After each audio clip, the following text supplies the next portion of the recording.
என்ன இந்த ஒரு கார்டு இருந்தா இலவச கேஸ் சிலிண்டர் கிடைக்குமா? இது என்னன்னு சொல்லி கொஞ்சம் விரிவா பார்க்கலாம். 2016ஆம் ஆண்டுல பிரதம மந்திரி மூலியமா இந்த அறிவிப்பை அறிவிச்சிருக்காங்க. இது இன்னுமே தொடர்ந்து கொண்டே இருக்குது. இது நமக்கு நல்ல ஆப்பர்ச்சுனிட்டி. இதை நம்ம யூஸ் பண்ணிக்காம இருந்தாதாங்க தப்பு. இது கண்டிப்பா ஏழை எளிய மக்களுக்கு ரொம்ப பயனுள்ளதா இருக்கும். இலவச கேஸ் சிலிண்டர் கிடைக்கிறதுக்கு சில விஷயங்கள் எல்லாம் நம்ம கண்டிப்பா பண்ணணும் அப்படின்னு சொல்லியிருக்காங்க. அந்த மாதிரி இந்த விஷயம் எல்லாம் இருக்கணும் அப்படின்னு சொல்லியிருக்காங்க. முக்கியமா இது பெண்கள் மட்டும்தான் விண்ணப்பிக்க முடியும். அதுவும் 18 வயசுக்கு கண்டிப்பா மேல ஆயிருக்கணும்னு சொல்லியிருக்காங்க.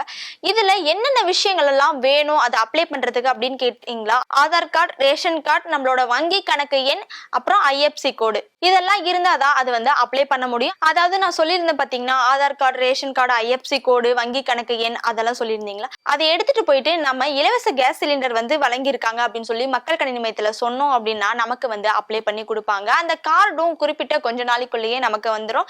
அதாவது ஈஸியா அந்த கார்டை வச்சு நம்ம இலவச கேஸ் சிலிண்டர் வாங்கிக்கலாம். இத்தனை நாள் இந்த விஷயம் தெரியாம இருந்தது. அப்போ சீக்கிரமா போயிட்டு மக்கள் கணினி மையத்துல அப்ளை பண்ணுங்க.